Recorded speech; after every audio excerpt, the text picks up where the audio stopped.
사랑하는 CBS 시청자 여러분, 안녕하십니까? 윤석전 목사입니다. 오늘 또 성경에 나타난 성질을 현장감 있게 해설해 주실 우리 홍순아 교수님, 조경철 교수님 모셨습니다. 교수님 오셔서 감사합니다. 많은 사람들은 예수 그리스도를 4대 성인 중에 한 사람이다, 이렇게 보는 사람들이 많이 있습니다. 또 예수님을 마치 박애주의 사상자의 창조자인 양 이렇게 생각하는 분들도 많이 있습니다. 그러나 성경은 또 예수님 자신은 하나님의 아들임을 말해주고 있습니다. 그러므로 예수께서 침례를 받으시고 물에서 올라오실 때도 이는 내 사랑하는 아들이라고 하나님께서 직접 말씀하셨고, 또 변화산상에서도 이는 내 아들이라고 이렇게 말씀하셨습니다. 그러므로 오늘은 바로 하나님의 아들이 입증되는 그 현장, 그 변화산상 그 주변으로 가보시겠습니다. 나사렛에서 갈릴리 호수로 10여 킬로미터를 가면 이스라엘 평야가 나오는데, 그 한가운데 위치한 바위산이 다볼산, 일명 변화산이라고도 하는데, 그 정상인 예수님의 변화를 기념하는 교회가 세워져 있다. 서기 326년경 콘스탄티누스 황제의 어머니 헬레나에 의해 세워진 이 교회는 이탈리아의 건축가 안토니 바루치에 의해 설계되었다.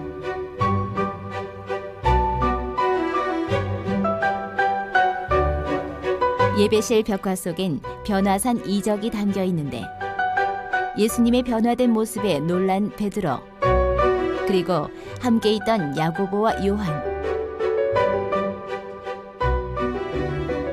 그들 앞에서 예수께서는 신성을 보이시고, 영광 중에 나타난 모세와 엘리야는 예수께서 예루살렘에서 십자가 순환을 당하실 것을 의논했다.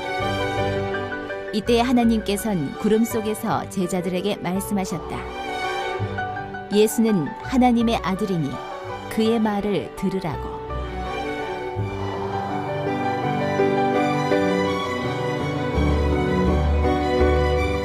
가이사랴 빌립보의 베드로 신앙 고백 엿새 후에 일어난 이 일은 예수님의 메시아 되심을 확증하는 것이었고, 또한 장차 있을 그분의 순환이 단순한 것이 아니라 하나님의 뜻이며 부활과 재림으로 이어질 것을 암시하는 사건이었다.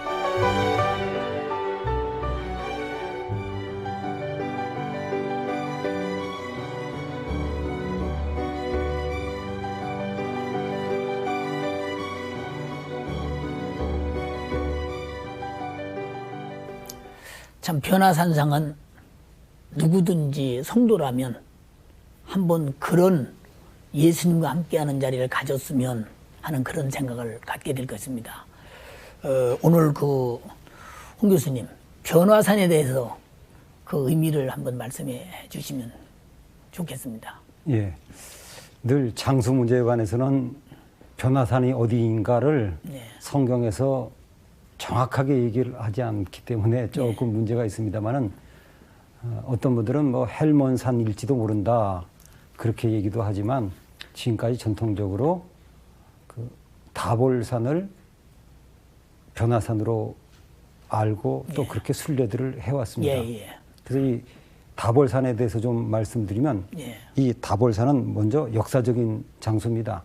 이스라엘 민족에게 있어서는 특별한 장소인데, 여선지 드보라가 그곳에서 모여가지고 승리를 거둔 곳이죠.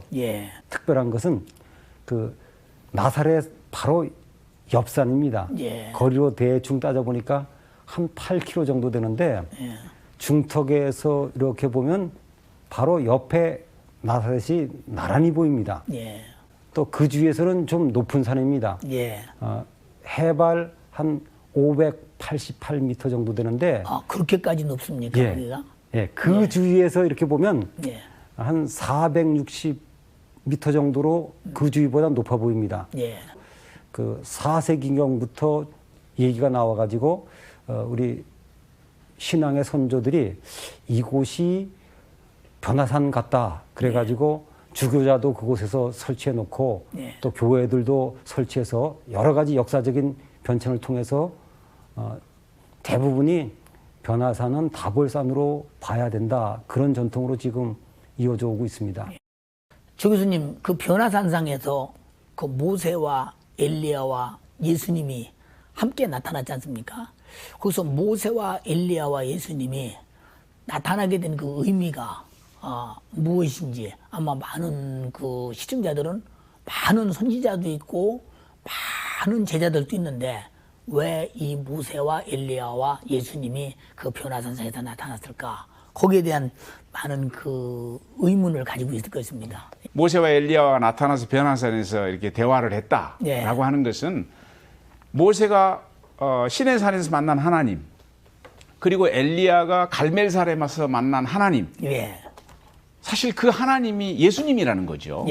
그래서 예수님이 변화됐다라고 하는 것은 모세와 엘리야와 동등하게 된 것이 아니고 모세와 엘리야가 예수님에게 지금 가르침을 받고 있는 거다. 그러니까 예수님께서는 모세와 엘리야와 대화함으로써 구약성서와 대화를 한다.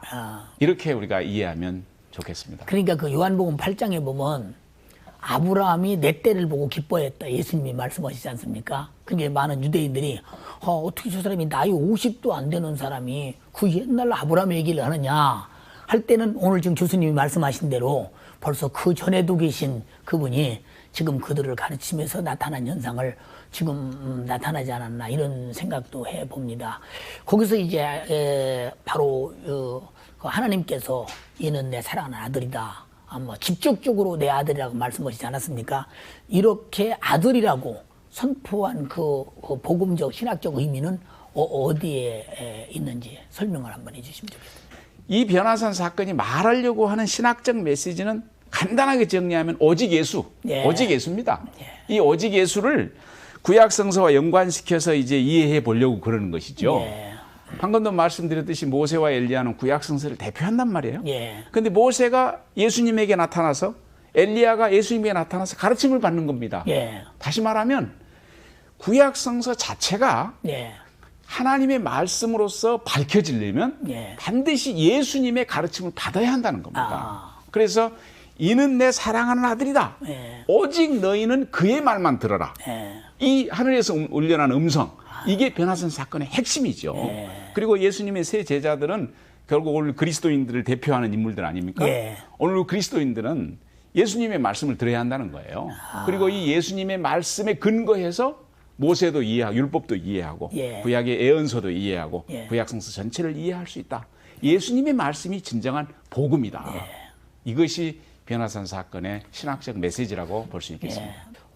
벌써 모세 하면 언제나 그 예수님을 생각하고 또 예수님이 이 땅에 오셨을 때 또 엘리야가 왔지 않느냐 이런 말도 하지 않았습니까? 그런 면에서 보면 얼마나 그 엘리야와 모세를 통해서 예수 그리스도를 나타내는 일에 집중적인 역할을 했는가 하는 것을 우리가 유대인들 속에서도 이해가 되지 않습니까? 그 모세가 참 시내산에서 우리 하나님을 직접 만난 시내산의 현장, 저는 시내산을 가보면서 왜 이런 높은 곳에서 만났나 했는데 전 시간에 우리 주 교수님 말씀하신 대로 산은 그 계시의 산이다 하면서 계속 많은 이해를 했습니다. 오늘 그 시내산 현장으로 한번 가보시겠습니다. 한낮에는 너무 더워 오를 수 없는 시내산. 왼쪽. 그래서 성지 순례객들은 보통 새벽 2시에 일어나서 산을 오른다. 산에 오르기에 힘겨워하는 사람들은 이렇게 낙타를 타는데 이 낙타를 대여해주는 자들은 광야의 유목민, 베두인들이다. 캄캄한 이른 새벽에 그저 앞사람들만을 쫓아 올라야 하는 시내산 등정길. 이 행보 속엔 하나님의 세계에 대한 인간들의 멈추지 않는 갈망이 담겨져 있다.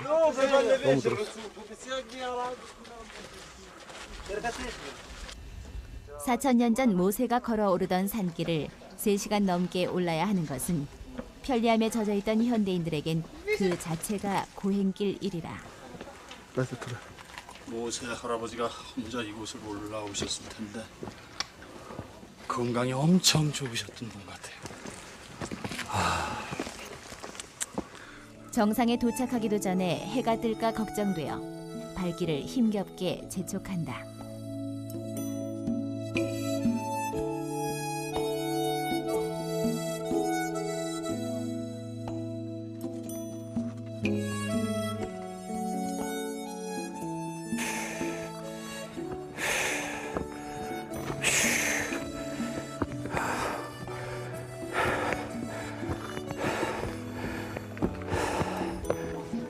(4000년) 전 하나님께 십계명을 받기 위해 이 정상에 섰던 출애굽의 영웅 모세. 그때나 지금이나 변함없는 저 일출을 보며 모세는 무슨 생각을 했을까?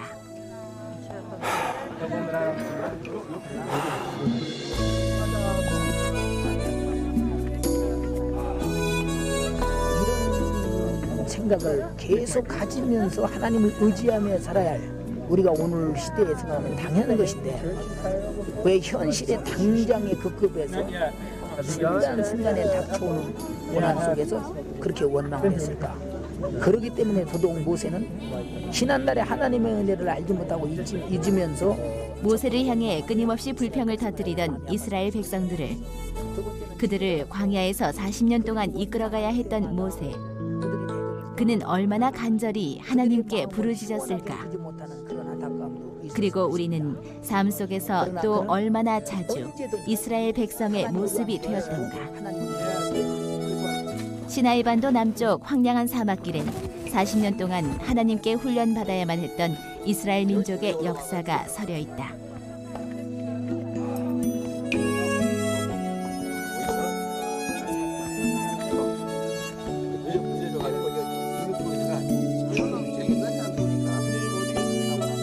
그들은 시내 광야에 도착해 시내산 앞에 천막을 쳤다. 하나님께서는 모세를 홀로 산으로 불러 명하신다. 만일 너희가 내 말을 잘 듣고 지키면 모든 족속 가운데서 나의 백성이 되며 제사장의 나라가 될 것이라고. 그러나 이스라엘은 불순종 때문에 그 자격을 상실하게 된다.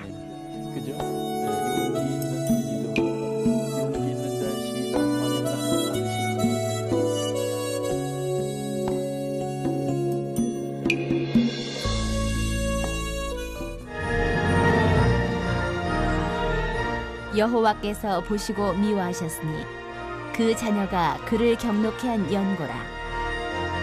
여호와의 말씀에 내가 내 얼굴을 숨겨 그들에게 보이지 않게 하고 그들의 종말이 어떠함을 보리니 그들은 심히 패역한 종류요 무신한 자녀임이로다. 홍 교수님, 그 시내산은 이스라엘 백성을 인도해 가는, 또 이스라엘 백성에게 법과 규칙을 주고 또 그 속에서 우리를 깨닫게 하는 그 율법을 모세에게 그 전한 것이 아닙니까? 그 시내산의 그 위치와 시내산에 대해서 좀 설명해 주시면 좋겠습니다. 예. 보통 이제 시내산은 요즘 그 제벨무사라고 현지에서 쓰죠. 그 아랍어로 그 모세의 산이라 그럽니다. 예. 그런 곳에서 우리가 올라가게 되겠는데 높이는 약 2290m 정도 됩니다. 그렇게 높아요, 시내산이? 예, 예.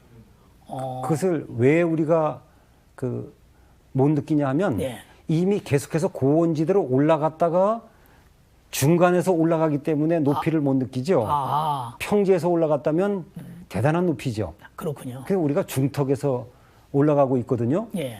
예, 그래서 이제 시내산이 그렇게 높은 걸 잘 모를 뿐입니다. 예. 어쨌건 전번 시간에 계속되는 말이지만 어쨌건 많은 분들이 그곳을 시내산이라고 믿을 수밖에 없도록 그 분위기나 예. 이 모든 것들이 다 우리에게 뭔가를 주는 장소이기 때문에 사람들이 더 좋아하지 않는가. 예. 또 이제 수많은 그 전승들이 있죠. 예. 중간에 올라가다가 그 샘이 하나 있는데 그것이 엘리야가 피신했으며 또 모세를 기다리던 장로들이 이곳에 있었다. 이런 그 전승도 있기 때문에 많은 분들은 시내산을 그 제벨무사 그 산으로 보고 있습니다. 조 교수님, 그 시내산에서 모세가 십계명을 받지 않았습니까? 그 십계명을 주신 데는 하나님의 어떤 의미가 있을 텐데 그 의미에 대해서 아마 많은 사람들은 그냥 십계명이다. 우리를 하나의 다스려가고 이끌어가는 하나님의 법도다. 이렇게 생각만 단순하게 하거든요. 그 의미를 좀 깊게 좀 설명해 주시면 고맙겠습니다. 그건 원래 구약학자가 사실은 설명을 해야 되는데 신약학자로서 이런 설명을 드려서 혹시 구약학자들에게 누를 끼치지 않을까 죄송하게 생각합니다. 그 이스라엘 백성은 애굽에서 아주 천한 노예였지요. 그리고 애굽이라는 나라는 성서에서 억압과 불평등, 죄악의 세상을 상징하는 나라죠. 그곳에서 그 죄의 억눌림을 받았고 정치적, 경제적으로 억눌림을 받았던 백성이 이스라엘 백성인데 참 보잘것없는 노예 백성이었는데 하나님께서 이 보잘것없는 이스라엘 백성을 자기 백성 삼으셨거든요. 자기 백성 삼으시고 모세를 그들의 지도자로 세워서 그들을 그 죄와 억압과 불평등의 세상인 애굽에서 해방시켜가지고 애굽과는 전혀 다른 평화의 세상, 정의와 평등의 세상, 그 샬롬의 공동체를 만들어 가기 위해서 이스라엘을 애굽에서 해방시켰습니다. 그러니까 이스라엘을 애굽에서 해방시킨 게 하나님의 근본적인 목적이 아니었고 사실은 하나님께서 새로운 세상을, 새로운 공동체를 만들고 싶었던 거죠. 그 새로운 공동체를 하나님은 성서의 말을 비루면 젖과 꿀이 흐르는 땅 가나안에 설립하고 싶으셨어요. 그래서 이스라엘 백성을 애굽에서 해방해서 가나안 땅으로 보내려고 하는 그 중간에 시내산이 위치해 있고 그 중간에서 하나님은 모세에게 율법을 주셨거든요. 율법의 의미는 한마디로 말하면 죄와 억압과 불평등의 세상인 애굽과는 전혀 다른 정의와 평등의 세상인 샬롬의 공동체를 만들어 가기 위해서 하나님이 주신 법이었어요. 그러니까 아마 이걸 오늘날 우리들의 말로 바꾸어 본다면 이 십계명으로 대표되는 이 율법은 하나님이 원하시는 샬롬 공동체의 헌법과 같았다. 그 시내산 밑에 이렇게 내려와 보면 그 캐더린 수도원이 있지 않습니까? 그 수도원 거기서도 그 구약의 역사가 깊이 담겨 있는 어떤 그 역사적인 그 좋은 자료가 있다는데 그 의미를 좀 교수님께 설명해 주시기 바랍니다. 성지를 다녀보면 안타까운 것이 대부분의 성지들이 중간에 종교적이나 정치적인 이유로 다 파괴를 당해가지고 처음 있었던 모습을 간직하고 있지 않아서 안타까운데요. 이 캐더린 수도원만큼은 1400년 동안 그대로 파괴된 적이 없습니다. 사실은 그것이 대단하죠. 뭐 잘 아시는 내용이지만 심지어 나폴레옹이 그 지역을 침략했을 때도 오히려 재정 지원까지 했다. 또 모슬렘들도 이곳은 보호해 줬습니다. 그래서 이 사진을 한번 보시면 알지만 이 안으로 들어가게 되면 제일 우리가 인상적인 것은 도서관은 보통 사람은 볼 수가 없지만 그 모세가 보았다는 뭐 떨기나무가 이랬을 것이다. 이것도 보이고요. 그다음에 저는 사실은 개인적인 거지만 전부 다 아래만 보는데 저는 무심코 이렇게 하늘을 바라보았더니 시내산 기슭에 십자가들이 서 있고 푸른 하늘이 보여가지고 제 나름대로 그렇게 해석을 했습니다. 시내산 기슭에 율법을 주던 시내산 기슭에 이렇게 십자가들이 서 있구나. 이렇게 괜히 제가 의미를 붙여보았습니다. 어쨌건 이 안에는 그 유명한 물론 지금 대형 박물관이라고 했지만 그 시내 사본이 있었던 곳이고요. 지금도 3,000점이 넘는 수많은 사본들 그리고 수많은 그 성화들이 이콘들이 들어가 있습니다. 그런 의미에서 보고죠. 우리 기독교의 정말 보고입니다. 그 이스라엘 백성이 출애굽에서 이렇게 쭉 오면서 여러 가지 과정 속에 우리가 볼 때는 그 지형적인 조건 속에서 어떻게 그들이 그 많은 숫자가 어떤 루트를 통해서 움직여 갔는가에 대해서 상당한 의문이 생기면서도 이건 정말로 하나님의 은혜가 아니면 이건 움직일 수가 없다 이런 걸 많이 느끼거든요. 그러나 많은 시청자들이 어떤 루트를 통해서 어떻게 움직였는지 아는 분들이 아마 그리 많지 않을 것입니다. 성지순례를 직접 가도 뭐 솔직히 그런 설명을 잘 들을 수는 없지 않습니까? 우리 교수님께서 아주 현장에서 보듯이 설명을 한번 해주시면 시청자들이 성지순례 갔다 온 분들도 많은 깨달음이 있을 것입니다. 제가 몇 년 동안 현지를 다녀보면 어느 정도 길들은 보여줄 수가 있습니다. 왜냐하면 어린아이, 남녀, 노소, 심지어 짐승들까지 끌고 갔기 때문에 그들은 분명히 길이 있던 곳으로 다녔고 또 모세가 40년 동안 그 지역 전문가이기 때문에 분명히 사람들이 다니던 길로 다니지 않았을까. 예. 또 한 가지 추정은 이스라엘 민족이 다닌 곳들은 거의 다 물이 있습니다. 예. 물이 있었습니다. 물이 없으면 안 되죠. 그렇죠. 하나님이 만나는 위해서 주셨지만 물은 현지 조달하셨거든요. 예. 기적을 일으키서라도. 예. 그런 의미에서 이제 학자들의 얘기를 의지해서 제가 그 대충 한번 봅니다. 예. 물론 이제 뭐 어떤 학자들은 이렇게도 갔을 것이다. 또 어떤 분들은 이렇게도 갔을 것이다라고 이야기하지만 그 이스라엘 민족이 살던 고센 지역이 예. 이 지역입니다. 예. 여기에는 이론이 없습니다. 정확한 것은 문제가 있지만 이스라엘 민족이 살던 고센 지역이 이곳이라고 하는 것은 예. 거의 이론이 없습니다. 예. 그다음에 이제 이스라엘 민족이 건넜을 홍해를 많은 학자들은 이 비터 호수 부근으로 봅니다. 예. 어쨌건 홍해물이 여기까지 연결이 돼 있고 예. 어떤 분들은 요 지역으로 지나갔으면 하는 생각이 있는데 뭐 모르겠습니다. 제가 보기엔 이 넓이나 거의 같습니다. 어쨌건 이 부근을 지나가지고 갔고 또 전통적으로 이 지역을 마라라고 봅니다. 예. 우리가 다음번에 다루게 되겠지만 그다음 이제 엘림이 어디 있냐고 하는 것은 이론이 여러 가지 있지만 그래도 많은 학자들이 엘림을 추정으로 하는 곳이 여기에 그 가란달이라고 하는 곳입니다. 와디 가란달. 예. 예.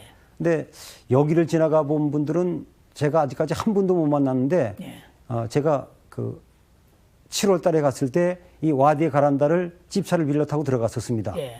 어쨌건 그래가지고 르비딤도 대개 이 와디 피란 이북으로 합니다. 그래서 대개 성지순례 가는 분들이 이 르비딤으로 추정하는 곳은 지나가죠. 근데 안타깝게도 대부분 분들이 가는 이 관광버스로 가는 곳들은 편 이상 만든 곳이고요. 예. 이 내륙 지방으로 가면 고대 길이 있습니다. 아. 또 돕가로 추정되는 세레비 알카뎀이라고 하는 예. 그 광산 지역이 있습니다. 대개 그 지역으로 봅니다. 그다음에 대개 이제 시내산을 여기로 본다면 그 뒤에 이쪽 지역으로 해서 이렇게 갔다가 이 지역을 가데스 바네아로 봅니다. 네. 가데스 바네아를 이 지역으로 보는 것은 그래도 많은 학자들이 지지를 보내고 있습니다. 예. 그리고 또 대부분 이 지역까지 내려왔다가 이 아라밧길 부근으로 올라갔다가 요르단으로 해서 들어가지 않았을까 추정을 많이 하고 있습니다. 예. 오늘 홍 교수님의 설명을 듣고 아마 이스라엘 백성들이 어떻게 움직였는가 많은 아마 이해가 됐으리라고 믿습니다. 오늘 그 두 교수님의 이 해설을 들으면서 아마 그 방청객들이 지금 내가 어떤 질문이 있다 하고 의문이 있다 한번 물어보고 싶다 이런 것들이 있을 것입니다. 오늘 방청객의 질문을 한번 받아보시겠습니다. 조 교수님께 질문하는데요. 지금 화면으로 보아도 저 광야를 지나는 데는 한 달 이내 정도밖에 걸리지 않을 것 같은데 왜 40년이 걸렸는지 그 이유를 알고 싶습니다. 예, 참 좋은 질문이고요. 매우 중요한 질문입니다. 우리가 성지 순례를 할 때 저 시내 반도를 가서 반드시 되새겨 봐야 할 질문입니다. 사실 애굽에서 가나안 적과 꿀이 흐르는 가나안 땅까지는 지금 질문하신 분이 말씀하신 대로 한 달 이내에 걸어서 갈 수 있는 그런 거리인데요. 40년 동안이나 광야에서 방황을 했다. 매우 중요한 메시지거든요. 사실 이스라엘 백성도 처음에는 그 짧은 기간에 걸어서 가나안 입구라고 할 수 있는 가데스 바네아라고 하는 것까지 도착을 했어요. 민수기 13장하고 14장에 자세히 나와 있는데요. 그곳에 도착해서 모세는 그 12지파의 대표자 한 명씩 12명의 정탐꾼을 그 가나안 땅으로 파송을 하죠. 그 대표적인 인물이 여호수아와 갈렙이라는 우리가 알고 있지 않습니까? 그들이 이제 가나안 땅에 가서 40일 동안을 정탐을 합니다. 그래서 40일 후에 돌아와서 보고를 하는데 여호수아와 갈렙만 긍정적인 보고를 했을 뿐이고 나머지 10명은 매우 부정적인 보고를 했습니다. 이 보고를 받은 이스라엘 백성이 거기서 그냥 원망을 하면서 모세를 죽이려고까지 했어요. 근데 모세가 하나님 앞에, 그래서 하나님이 모세를 죽이려고 한 이스라엘 백성을 하나님이 거기서 죽이려고 그러니까 모세가 하나님께 기도했죠. 살려달라고. 그래서 살려줬어요. 그러나 살려주는 대신 그 대가로 40년 동안을 광야에서 방황하게 했고 그 가데스 바네아에서 20살 이상 된 이스라엘 남자는 광야에서 다 죽도록 했습니다. 모세까지도 죽어야 됐습니다. 오직 여호수아와 갈렙 두 사람만 예외였지요. 우리가 성지순례하면서 바로 그 질문에 얽힌 이 이야기를 한번 깊이 되새겨보는 것 큰 은혜가 될 줄로 믿습니다. 오늘 두 교수님 그 말씀이 너무 명쾌했고요. 또 이 시청자들이 보면서 아마 상당한 은혜가 됐으리라고 믿습니다. 저도 많은 것을 공부했습니다. 오늘 대단히 감사합니다. 감사합니다. 오늘 이 땅에도 우리에게 광야 같은 불가능이 있고 우리 힘으로 할 수 없는 수많은 어려움이 있을 때는 바로 하나님이 나의 배경이 되고 하나님이 나의 힘이 되니 그 말씀을 따라 순종하며 그 은혜로 살 때 그 모든 것을 극복하고 승리의 길과 축복의 길을 갈 줄로 믿습니다. 아직도 광야 같은 고통 속에 있는 여러분이 계십니까? 빨리 우리는 하나님 말씀대로 살아서 가나안 복지의 축복의 땅과 같은 행복이 여러분에게 문제가 해결 속에 이루어지길 원합니다. 대단히 감사합니다. 다음 시간에 또 뵙겠습니다. 고맙습니다.